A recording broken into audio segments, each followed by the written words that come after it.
daxili boşluq inkişafın başlanğıcıdır, yoxsa hansısa bir problemin başlanğıcıdır? Bu baxırsan o daxili boşluğa necə baxırsan. Əslində mənə görə daxili boşluq bir indikatordur.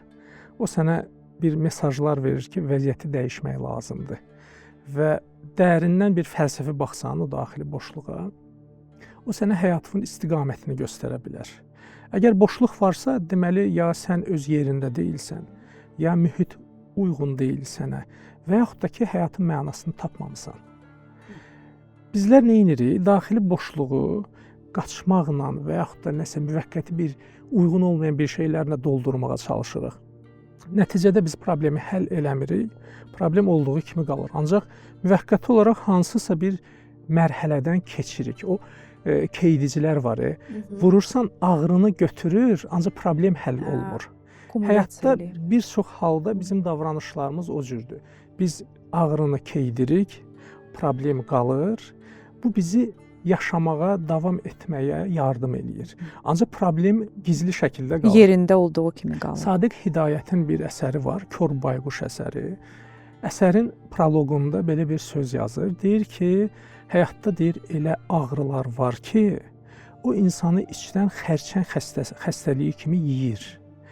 Və deyir bu ağrının əlacını bu günə qədər heç kəs tapa bilməyib. Və onun həllini iki işdə görürük. Birincisi şərab, ikincisi tiryək. Ancaq deyir, işin faciəvi tərəfi odur ki, bu ağrı sonda sənə daha şiddətli bir formada qayıdır. Sadiq Hidayətin özü məşhur yazıçıdır, 20-ci əsrin əvvəllərində yaşayıb, bu ağrıları yaşayan bir insandır. 23 yaşında bir dəfə intihar elədi Fransada. Bunu xilas elədilər. Üstündən bir 20 neçə il keçəndən sonra ikinci dəfə intihar eləyir və həyata vidalaşır. Bütün əsərləri də bunun üzərində qurulub ki, insanın içində bir ağrı var. O boşluqdan gələn bir ağrıdır və onu doldurmaq mümkün deyil. Onu sadəcə olaraq hansı bir keydicilərlə, escapizm deyirlər də, o problemdən qaçmaqla sən həll eləyirsən. Günümüzdə düzdür, şərab və tiryəklə boşluğu doldurmurlar, başqa alternativlər də var. Sosial media bunlardan bir formasıdır. Və yaxud da ola bilər ki, hansısa bir qruplar, klublar, bunlar hamısı o boşluğu müvəqqəti doldurmaq məqsədi daşıyır. Əslində problem qalır, sən problemi həll eləməmsən və bu harda qırılar prinsipi ilə biz işləyirik. Bir çox intiharların bu dəqiqə hələm də cavabını tapa bilmirlər ki, insan tam rifah şəraitində yaşayır, bu niyə intihar eləyir? Əgər doğrudan da onun problemi maddi məsələlərdədirsə, ailədədirsə, ünsiyyət mövzusudursa, bu insan nəyə görə yenə də intihar düşüncəsi bunun beynindən çıxır. Bir gün mənə belə bir sual verdilər, həyatın mənası, uğur, bu mövzularla. Mən dedim ki, iki dənə coğrafiya var. Bir uğurun coğrafiyası, bir də xoşbəxtliyin coğrafiyası. Uğurun coğrafiyasında məkan zaman rol oynayır, yoxsa yox? Oynayır. Yəni Amerikada, Bostonda dünyaya gəlmiş biri ilə, Azərbaycanda ucqar bir kənddə dünyaya gəlmiş biri ilə uğura çatma şansı nə qədər eynidir? Fərq var yoxsa yoxdur? Və yaxud da zaman və məkanın, ümumiyyətlə zamanın uğurda rolu var yoxsa yoxdur? Uyğun zaman və uyğun məkan bir çox halda bizim uğura çatmağımızı həll eləyir, düzdür? Ancaq xoşbəxtliyin coğrafiyası bu cür deyil. Sən ola bilər ki, həmən o Bostonda yaşayırsan, uğura çox yaxınsan, ancaq xoşbəxtlikdən bir o qədər də uzaqsan. Afrikada o qədər mən sadə həyat şəraitində yaşayan insanlar görürdüm ki, o problemin içində insanlar adamın üzünə gülür. Orada piqmey tayfası var. Mən onlar barəsində bir əsər yazmışam. Mən yeməli deyiləm. Deməli, bu piqmeylər dünyanın ən balaca boylu xalqlarıdır. 1 metr 50 santadan boyları yuxarı qalxmır. Bunlarda hələm də padşahlıq sistemidir. Uzun illər yerli xalqlar tərəfindən ovlanıblar. Avropanın muzeylərində, araşdırma institutlarında üzlərində təcrübələr keçiriblər. Zoo parklarında bunlar bir primatların növü kimi bunlar yaşayıblar. Yəni, həyatda xalq olaraq hər növ travmanı bunlar yaşayıblar. Mən o tayfanın içərisində olanda onlar bizi rəqslə qarşılayırdılar. Gəldilər, başladılar oynamağa. Padşahı ilə ünsiyyət elədim. Şəkər paylamısınız hətta. Onlara şirini payladım. Yəni, baxıb görürsən ki, yəni, insanlar bir balaca şəkərlə xoşbəxt olmağı bacarırlar və bizim faydalandığımız maddi rifahdan demək olar ki, faydalanmırlar. Ancaq adamlar xoşbəxtdirlər. Mən orada intiharlar barəsində maraqlanırdım ki, bunlardan kimsə intihar eləyibmi? İntihar demək olar ki, onlar içərisində yoxdur. Bizim müasir modern dünya üçün aktual olan intihar mövzusu bunlar üçün aktual deyil. Deməli, xoşbəxtliyin coğrafiyası yoxdur. Uğurun coğrafiyası ola bilər. Nə bilim, hansısa bir istedadın üzə çıxmasının coğrafiyası ola bilər. Sən papaq altında qalarsan, elə o cürdə dünyadan gedərsən. Ancaq həyatın mənasının, səadətin, bunun coğrafiyası yoxdur. Çox gözəl. Əslində ikinci sualımı vermək istəyirdim. Elə siz qismən ona toxundunuz. Siz Hemingway'ın enerjisini yansıtırsınız. Şəxsən mən sizi ilk görəndə çox bənzətdim və bayaq da vurğuladınız ki, sonumuz onun kimi olmasın. Sualımı niyə onun üzərindən qurmaq istəyirəm? Mən uşaq vaxtından həmişə eşidirdim ki, kişi, yəni güclü bir insan yataqda ölməz. Əgər yatağa düşsə, intihar eləyəcək. Baxın, bax buradakı intihar, məsələn, Hemingway'da və yaxud da başqa, bu Allahın buyurduğuna qarşı çıxmaq üsyan kimi qəbul olunur, yoxsa bir seçim kimi? Bu axı burada bir xarakterin ortaya qoyduğu bir məfhumdur. Bu yəni deyir ki, mən yataqda ölmək istəmirəm. Mən güclü bir şəxsiyyətəm. Mənim seçimimdir ki, mən məsələn Hemingway kimi getmək istəyirəm dünyadan. Bax, mənə sizin psixoloji tərəfdən bunu açmağınız çox önəmlidir ki, bu yaradana, axı həmişə oxumuşuq ki, bütün dinlər intiharı qəbul eləmir və intihar etmiş şəxs o dünyada cəhənnəmini qazanacaq. Baxın, bax bu məqamda, bax bu intihar ki, insanda bu nədir? Bu üsyandır, yoxsa bu seçimdir? Mənə görə intihar qəhrəmanlıq nümunəsi deyil. Mənə görə o döyüş meydanından qaçışdır. Və mənə mübarizə daha maraqlıdır. Qalıb yaşamaq mübarizə tələb eləyir. Hər gün beynivə gələn şübhələrlə mübarizə, getdiyin yolun düz olub olmaması ilə mübarizə, bəlkə dayanım fikri gəlir, ancaq sən yenə də davam eləyirsən. O daxili tərəddüdlər, sıxıntılar, problemlər, xaricdə qarşılaşdığın maneələr, onları aşmaq, ancaq aşmamaq seçimi də var, ancaq sən birincini seçirsən. Həyatın bu üzü mənim üçün daha maraqlıdır və yaşayan insan mənə görə mübariz insandır və həyatı araşdırmaq mənim üçün daha maraqlı gəlir, nəinki intiharı. Mənə görə intihar edən bir insan döyüşdə artıq, yəni döyüşmək istəməyən və silahı yerə qoyan bir insandır. Hemingway mənə görə dərin bir insandır. Onun xarakterində bəzi xüsusiyyətlər mənə çox yaxındır. Həyata baxışı, onun bəzi fəlsəfəsi. Ancaq məni ondan fərqləndirən və onu kimi yol gedən insanlardan fərqləndirən həyata biraz daha fərqli olan bir baxışdır. Hər bir insan dünyaya müəyyən bir meyllə gəlir. Məsələn, elə insanlar var ki, onlar intihara meyllidir. Elə insanlar var ki, bədbinliyə meyllidir, qəmə meyllidir, qara rəngə meyllidir. O dünyaya artıq elə gəlir? O dünyaya elə gəlir. Ona hətta mavi genlər deyilən bir anlayış var. Bu müasir psixologiyadadır. Araşdırmalar göstərir ki, insan intihara meyllə də dünyaya gələ bilər. Və pozitivliklə dünyaya gələn insanlar var. Bu elə dünyaya gələndən həyata müsbət baxır. Bu bunu əldə eləməyib. Sadəcə olaraq bunun xasiyyəti bu cürdür, bunun ali sinir sistemi bu cür işləyir, bunun beynində olan o psixoloji genləri bu cür qurulub. Elə insanlar var, ola bilsin onlar üçün həyatda yaşamaq çətindir, ancaq üstünlüyü bu tərəfdəndir ki, onlar həyatda elə notları görürlər ki, elə zəriflikləri görürlər ki, bu tərəfdə olanlar onu görə bilmirlər. Qəbul eləyirəm, bəzən həyat elə həddə səni gətirib çıxardır ki, silahı qoymaq mübarizədən daha asan olur. Ancaq yenə də bu həll yolu deyil və mən bu insanları mərd insanlar kimi saya bilmərəm. Saya bilməzsiniz. Yox, qətiyyən saya bilmərəm. Yaşamaq mənə görə dünyadan getməkdən daha çətindir. Hamımız onsuz da haçansa dünyadan gedəcəyik. Biz yaşamaq formasını seçə bilərik. Ancaq ölüm formasını biz seçə bilmərik. Ölüm mənə görə həyatın elə bir kodudur ki, o kod bizim əlimizdə deyil.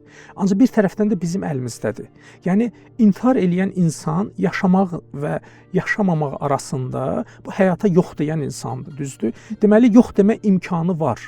Ancaq bu tərəfdən də elə bil ki, sənə bir qapı qoyublar O qapıdan getməklə sən elə bilirsən rahatlayacaqsan, ancaq sənə deyirlər ki, o qapıdan getmə. Bir düymə qoyublar ki, həmişə ağrı pik həddə çatanda sən o düyməni basıb ağrını dayandıra bilərsən. Və ancaq deyiblər ki, o düyməni basma. İntihar elə bir, yəni mənə görə bir şeydir. Ancaq orada sən, yəni ən ideal odur ki, sən həyatı seçəsən və həyatla yaşayasan. Somerset Maugham-in bir əsəri var, Samirra'da görüş. Onun girişində qədim Mesopotamiya hekayəsini gətirir. Bilməm, oxumusunuz o hissəni? Samirra'da olmuşam, ona görə. Olmusunuz Samirra'da. Onunla bağlı Somerset Maugham-in qəşəng bir əsəri var. Deməli, əsərin əvvəlində İraqda yaşayan, Bağdadda yaşayan bir tacir və onun nökərinin hadisəsini danışır. Deyir, bir gün nökərini göndərir bazara, deyir ki, get bazarlıq elə və nökər həyəcanlı şəkildə əliboş gəlir tacirin yanına. Deyir ki, mən ora gedəndə arxadan bir qadın məni belə toxundu və mən çönəndə gördüm ki, ölümdür.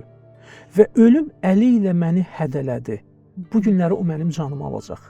Və səndən xahiş eləyirəm, ən bərk qaçan atımı mənə ver. Mən gedim Samirra'ya. Samirra ümumiyyətlə müqəddəs bir məkandır.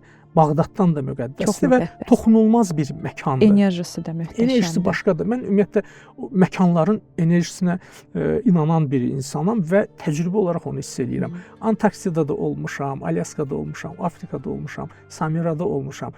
Ora məsələn Samirra mənə tənhalıq ab-havası verir. Ora gedəndə mən elə bilirəm ki, həyatda heç kəs yoxdur. Bir dənə bu dünyada sən təksən və İçimdə bir tənhalıq, bir belə qəm-qüssə, belə indi də danışıram, yenə də o ab-havanı yaşayıram. Bu tacirə deyir ki, o bərk qaçan atımı ver, mən Samirra'ya qaçım, ölüm məni orada tapmayacaq. Tacir sözünü yerə salmır, ən yaxşı atını verir, bu qaçır gedir Samirra'ya. Axşam olur, tacir gedir bazara. Bazara gedəndə gör arxadan kimsə bunu itələdi. Çönür, görür ki, ölüm. Və ölümə deyir ki, sən nəyə görə mənim xidmətçimi qorxutdun? Deyir, mən onu qorxutmadım, mən təəccübümü göstərdim ona. Deyir, nəyə görə təəccübləndin? Deyir, bu axşam mən onun canını Samirra'da almalıydım. Ancaq onu Bağdadda görəndə təəccübləndim ki, bu burada neyniyir? O Samirra'da olmalıdır. Yəni, həyatda sən ölümdən nə qədər qaçmaq istəsən də, o sənin qapını döyəcək. Və o sənin qapını elə bir yerdə döyəcək ki, o Samirra'da ola bilər, o Dəməşqdə ola bilər, o Bağdadda ola bilər. Məkan ölüm üçün önəmli deyil. Dünyanın ən müqəddəs məkanına get, ölüm üçün bütün qapılar açıqdır. Məkanın müqəddəsliyi bizim üçündür, ölüm üçün yox. Və ölüm yeganə bir gücdür ki, onun missiyası qabağında nə peyğəmbər dura bilir, nə adi insan dura bilir, nə müqəddəs dura bilir, nə günahkar dura bilir. Və bunun qılıncı qabağında hamı bərabərdir. Həyat qabağında hamı bərabərdirmi? Mənə görə yox. Yox. Ancaq ölüm qabağında hamı bərabərdir. Və qoy elə o bərabərliyi də qoruyaq. Ölüm özü seçsin biz harda dünyadan keçəcəyik. Və ona görə, yəni, ölüm mənə görə ən mistik bir mövzudur. Məsələn, mənə desələr ki, həyat və yaxud da ölüm, mən deyərəm ki, gəl birinci ölümün mənası barəsində danışaq. Və həyatın mənası, ölümün mənası arasında ölümün mənası mənə daha maraqlı gəlir. Çünki mən düşünürəm ki, ölümün mənası barəsində düşünməklə sən həyatın mənasını daha yaxşı anlayırsan. Ancaq həyata, sən sırf həyata baxsan, heç bir zaman həyatın mənası nədir sualına sən cavab verə bilməyəcəksən. O ancaq ölümün kölgəsində başa düşülür ki, doğrudan da bu həyat nədən ibarətdir. Irvin Yalom'un məşhur bir sözü var. Deyir ki, fiziki ölüm insanı məhv edir, ölüm ideyası insanı dirildir. Möhtəşəm sözdür. Doğrudan da fiziki ölüm bizi öldürür, bioloji ölüm həyatımızı dayandırır. Ancaq ölümü düşünmək, ölüm üzərində təfəkkür eləmək, o səni dirildir və yaşadır. Və səni hər zaman tonusda saxlayır. Və sənə 70 illik həyatının mənası nə olduğunu o sənə başa salır. Sən həyata baxanda ilk gələn beynivə fikir budur. Sən ölməyəcəksən və əbədi yaşayacaqsan. Sən elə bilirsən ki, sən həmişə həyatda olacaqsan. Bəlli yaşa qədər. Ancaq sən ölümü görəndə həyatın nə qədər qısa olduğunu sən anlayırsan. Onun bir əsəri var, Ekzistensial terapiya. O əsərində yüzlərlə intihar cəhdi eləyib, ancaq intihara müvəffəq olmamış insanlarla olan müsahibəsini orada yazır. Və onların əksəriyyəti ölümlə üzləşəndən sonra həyatın mənasını biliblər. Və yüzlərlə onkoloji xəstələrlə işləyən həkimlər var ki, onların əsərlərində də onlar deyirlər ki, onkoloji xəstələr həyatın mənasına daha yaxındırlar. Bir nümunəni mən oxumuşam, orada deyir ki, bir nəfər onkoloji xəstədir, müayinə olunur və deyirlər ki, sənin ömrünə artıq yəni çox az bir vaxt qalıb. O deyir ki, mən oradan evə qayıdanda havanın qoxusunu belə hiss eləyirdim. Gecənin düşməyinin hissiyatı məndə var idi ki, gecə düşür. Bizdə üçün fərqi yoxdur. Bu dəqiqə biz həyatın o qədər rutin işlərinə başımız qarışır ki, gecə-gündüz arasında fərqi biz hiss eləmirik. Sonra deyir ki, axşam deyir durdum, soyuducunun qapısını açdım və orada deyir içməyə su axtardım. Bu prosesin özü belə mənə həzz verdi. Bizlərdə o qədər həyatımız avtomatikləşib ki, biz o ortada olan şeyləri hiss eləmirik. Bizə ancaq yadımızda qalan hansısa dayanacaqlardır. Ona görə biz ölümə daha sürətlə yaxınlaşırıq. Rövşən bəy, ümumiyyətcə sizə görə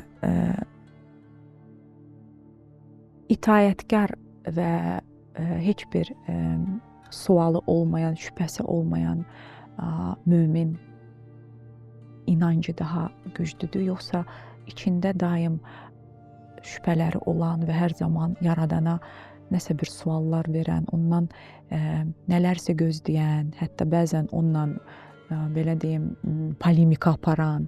Bax, bu iki mömin arasında sizə görə həm bir psixoloq kimi, həm teoloq kimi hansı daha yaxındır, hansı daha doğrudur? Mənə görə o ikincisi müqəlliddir. O təqlid eləyir. Ancaq birincisi həqiqi mömindir.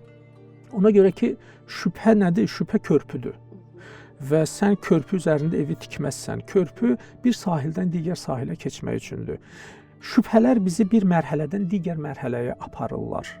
Şübhələr bizi düşünməyə vadar edirlər. Şübhələr mənə getdiyim yol barəsində sual verməyə vadar edir, araşdırmağa vadar edir və mən sonra əmin oluram ki, bu yol düzdür. Düz deyilsə, düz yolu axtarmağa gəlib çıxıram və düz yolda daha möhkəm gedirəm, daha inamlı gedirəm. Ayağımın altında torpağı hiss edirəm. Şübhə bu tərəfdən pis oldu, yoxsa yaxşı oldu? Yaxşı, müsbət. Yaxşı oldu. Deməli, şübhə olmasa, mən o yolda gedərəm, ola bilsin ki, o məni sahilə aparmır, uçuruma aparır. Bu yolun uçuruma və yaxud da ki, başqa bir sahilə apardığını mən ancaq şübhə ilə başa düşürəm. Deməli, şübhə burada faydalı bir elementdir. Bir də şübhə mənim təkəbbürümü qırır. Şübhə olmasa mən elə bilirəm ki, dünyada hər şeyi bilirəm. Ancaq şübhənin qabağında mən baxıb görürəm ki, mən şagirdəm, mən müəllim deyiləm. Və mənim bildiklərimin içində o qədər boşluqlar var ki, mən eləm onları doldura bilməmişəm. Şübhə mənim egomu dağıdır, şübhə mənim adi insan olduğuma başa salır. Şübhə mənim bilmədiklərimin, bildiklərimdən qat-qat çox olduğunu mənə anladır. Və şübhə səbəb olur ki, mən passiv olmayım və özümü adi insan hiss eləyim. Şübhə olmasa mən Allahlıq iddiası eləyərəm, mən tanrılıq iddiası eləyərəm. Ancaq şübhə mənə başa salır ki, yox, sən başqalarından heç bir fərqin yoxdur. Özüm kimi olmağa çalışıram. Deməli, Viyanada İncəsənət Tarixi Muzeyi var. Orada Peter Begelin bir əsəri var, Babil qülləsi. Çox məşhur əsərdir. Hətta sən muzeyə girəndə reklam olaraq Babil qülləsinin şəklini qoyublar ki, ged yəni ona bax da. Yəni hətta sənə broşurlar verəndə belə Babil qülləsini orada göstəriblər ki, bizim ən önəmli orada olan o tablolardan biridir. Eksponatı və qiyməti yoxdur. Yəni maddi olaraq qiyməti yoxdur. Sığorta şirkətləri onu sığortalayanda yarım milyard dollardan danışırlar da. Çox möhtəşəm bir şeydir. Deməli bu nəyi orada təsvir edib? Orada təsvir olunan qədimdə yaşamış bir fironun öz vəzirinə verdiyi göstərişi əks elətdirir. O Həmman adında bir vəzirinə deyir ki, bu Musanın tanrısını görmək üçün mənə bir qüllə düzəlt. Mən o qüllə ilə qalxım yuxarı və onun tanrısını görüm. Görüm o tanrı necə bir şeydir. Və onun vəziri başlayır orada qülləni tikməyə. Ancaq maraqlı olan bir şeydir ki, qüllə bir tərəfdən tikilir, bir tərəfdən uçur. Yəni bir tərəfdən qaldırdıqca bir tərəfdən görürsən ki, güllə dağılır. Və mən ona baxanda özümə deyirdim ki, bu rəssam burada nə demək istəyir? Babil qülləsi nəyə görə bir tərəfdən qalxır, bir tərəfdən çökür? Və başa düşdüm ki, o Fironun iddiası yalnız Firona aid deyil, o bizə də aiddir. Ümumiyyətlə tanrılıq sindromu bizim hamımızın içində bəzən yaranan bir şeydir və bizlər hərdən istəyirik tanrıya çataq, o iddianı eləyirik, tanrılıq iddiasını eləyirik. Ancaq sən o iddianı etdiyin qədər səndən nələrsə gedir. Həyatından nələrisə verirsən. Təkəbbürlü insan həyatda itirən bir insandır. Qalib çox yerlərdə nələrisə uduzur. Ona görə ora baxanda sən başa düşürsən ki, sən tanrılıq yox, sən hələ insanlığı öyrən. İnsanlığın zirvələrini fəth elə, ondan sonra sənə aid olmayan bir, yəni iddialar sənlik deyil. 100%. Ona görə o şeylər insanı düşündürür və sən orada həqiqətən bir çox məqamları başlayırsan artıq dərk etməyə. Analiz eləməyə. O da şübhədir. Mənə görə, yəni o sökülən şeyləri biri də o şübhədir. Yəni şübhə sənə başa salır o məqamları. Və şübhə mənə görə gözəl bir şeydir. Şübhə inkişafa səbəb olur. Şübhə səni düşündürür. Şübhə səndə tərəqqi yaradır və bütün insanlara xas olan bir məqam şübhədir. Yəni şübhə etməyən adam varmı? Mən deyərəm var. Bəzi seçilmiş insanlar var ki, onların içində şübhə yoxdur. Çünki onlar həqiqəti görüblər. Ümumiyyətlə həqiqət bölünür, deyirlər 3 hissəyə bölünür. Bu təsəvvüf məktəbində də bundan danışırlar. Birincisi deyir elmül yəqindir. Yəni elm yolu ilə əminliyə çatmaq. Bu nəyə aiddir? Məsələn, mən bir meşəyə yaxınlaşıram, görürəm oradan tüstü qalxır. Mən deyirəm ki, tüstü ocağa işarədir. Deməli, orada bir ocaq yandırıblar. Bu yəqinlik, bu əminlik necə bir əminlikdir? Yəni, bilgi ilə, rasional bir mülahizə ilə. Analitik. Yəni, beynin düşündü, onu sən qərar verdin. Düzdür. Buna deyirlər elmül yəqin. Yəni, elm yolu ilə, analiz yolu ilə məlumata çatmaq. Mən gedirəm, baxıb görürəm ki, doğrudan da burada atəş var. Artıq atəşi görəndə mənim yəqinliyim artır. Və buna deyirlər eynul yəqin. Yəni gözlə gördüyüm əminlik. Birincidən daha üstündür. Daha üstündür. 100% birincidən daha üstündür. Daha yəni güvənlidir. birincidə əgər sənə desəydilər ki, bəlkə orada ocaq deyil, elə belə məsələn dumandır. Məndə şübhə yaranacaq. Ancaq gözümlə gördüyümdə yəqinlik artır və şübhə də yaranmır. Ancaq yenə də şübhəyə yol var. Birdən biri deyər ki, bu halüsinasiyadır. Mən yenə də şübhəyə düşə bilərəm, yoxsa yox? Düşərəm. Deyərəm, axı mən onu hiss eləmirəm. Atəşi görürəm, bəlkə bu mirajdır, bəlkə ilğımdır. Mənə elə gəlir ki, bu atəşdir. Bu ikinci mərhələdir. Və ariflər və təsəvvüf əhli deyir ki, burada üçüncü bir məqam da var. Sən yaxınlaşırsan ocağa və əlvi salırsan ocağın içinə. Və atəş artıq sənin əlvi yandırır. Buna deyirlər həqqul yəqin. Yəni artıq həqiqətlə sən eyniləşirsən. Yanmasan həqiqətə çatmaq mümkün deyil. Yanmasan həqiqətə çata bilmirsən. Sən dərvi soymasalar, sən o ağrını hiss eləyə bilmirsən. Bu üçüncü mərhələdir. İndi bu insanda şübhə yarana bilər? Yox. Bu artıq o atəşlə eyniləşib. Bunun gördüyü o atəş artıq elmi atəş deyil, gözlə görülən atəş deyil. Artıq bu atəşin bir hissəsi olub. Ondan artıq təmasdadır. İntim. Ora çatana qədər bütün insanlarda şübhə olacaq və bu da normaldır. Elə insanlar varmı ki, ora çatıblar? Bəli, elə insanlar var ki, artıq o atəşlə eyniləşiblər. Belə bir ifadə var. Fəna fillah, yəni Allahda ərimək. Elə insanlar var ki, Allahda əriyiblər. Gözəl sözdür. Artıq Allahda əriyənlər üçün mərhələ yoxdur. Bu mərhələ kimlər üçün var? İki adam arasında məsafə var, deyirik, aramızda 2 metr var. Ancaq eyniləşmiş iki insan arasında artıq heç bir məsafə yoxdur. Okeandan bir su götürmüşəm. Mən deyirəm ki, bu okeanın suyudur. Düzdür? Ancaq okean deyil. İndi mən bu suyu atıram okeana. Artıq okeandır.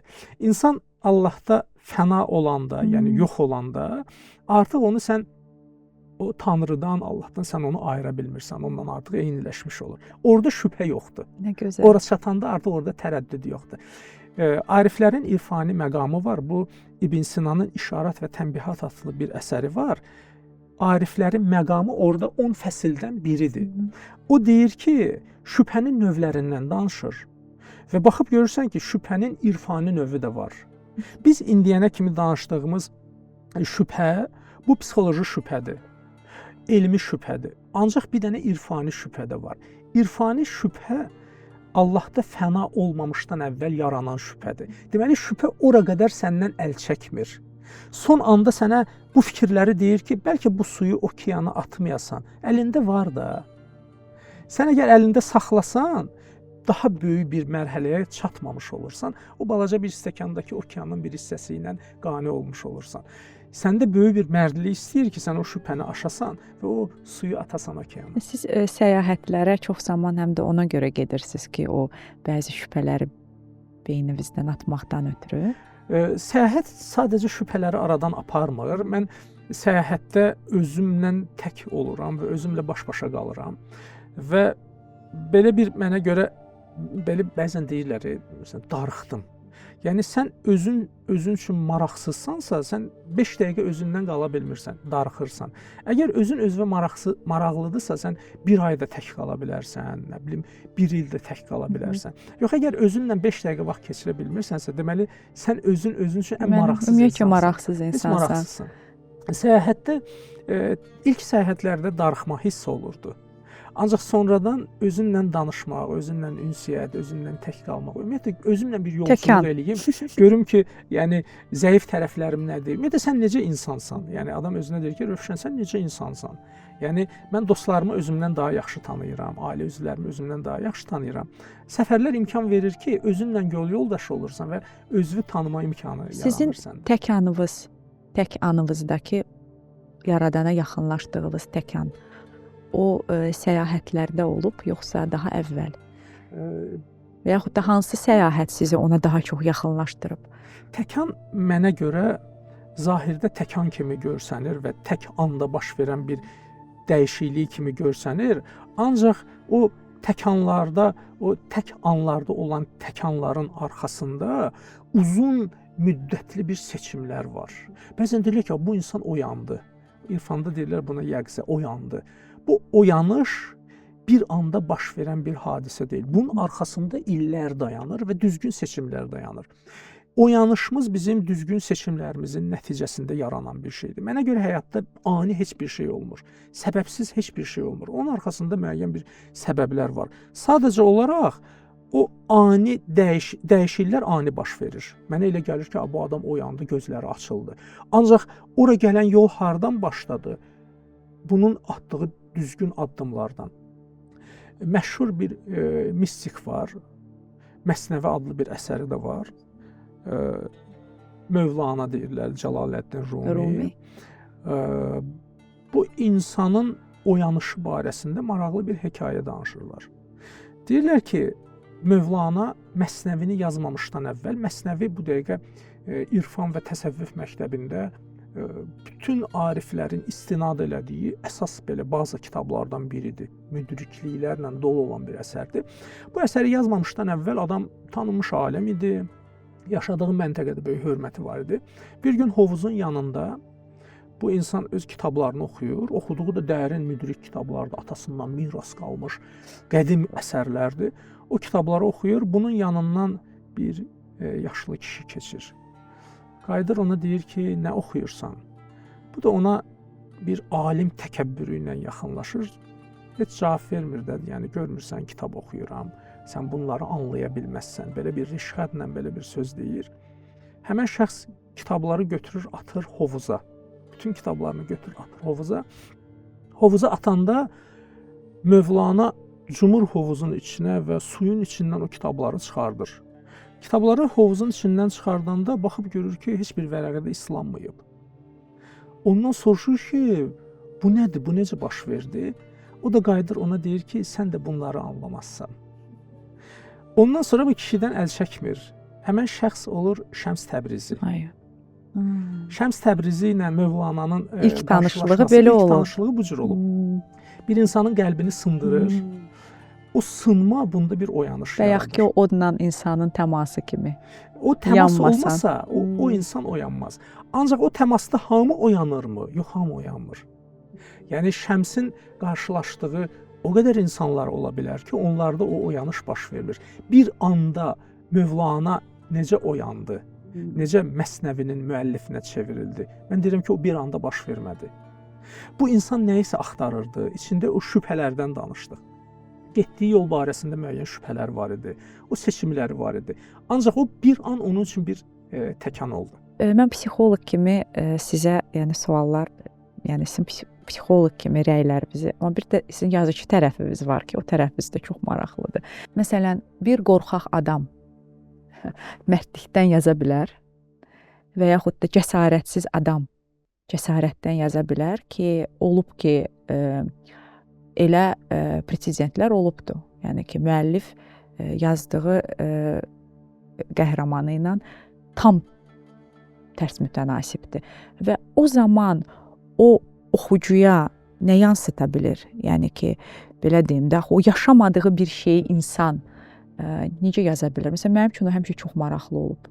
Bir dəfə bir oxucu mənə sual verdi. Dedi ki, Reyslər üzərinə uzanmış adam əsərində orada siz bir qadının təcavüzə uğrama səhnəsini orada təsvir eləmisiniz və həmin təsvir zamanı mən gözlərimi yumdum və düşündüm ki, əgər elə bir yerdə mənə təcavüz eləsələr, əsirlikdə, mən orada nə edərəm?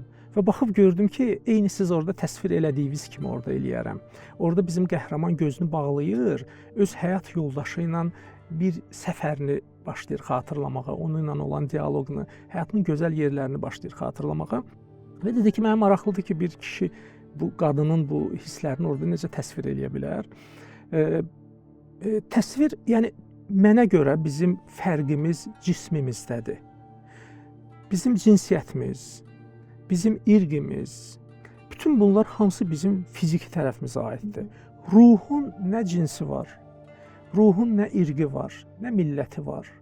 Ruh hamıda eynidir. Mənə görə o cövhər hamıda eynidir. Əgər sən o cövhərlə rabitə qura bilsən, təxəyyül, xəyal qüvvəsi də buradan üzə çıxır. Sən onda qadının hiss etdiyini də, bir canlının hiss etdiyini də, hansısa görmədiyin məkanlarda, görmədiyin tayfaların hiss etdiyini də sən orada təsvir eləyə bilərsən. Platonun ideyalar nəzəriyyəsi var. O nəzəriyyə bundan ibarətdir ki, öyrənmə deyilən bir şey yoxdur, ancaq xatırlama var.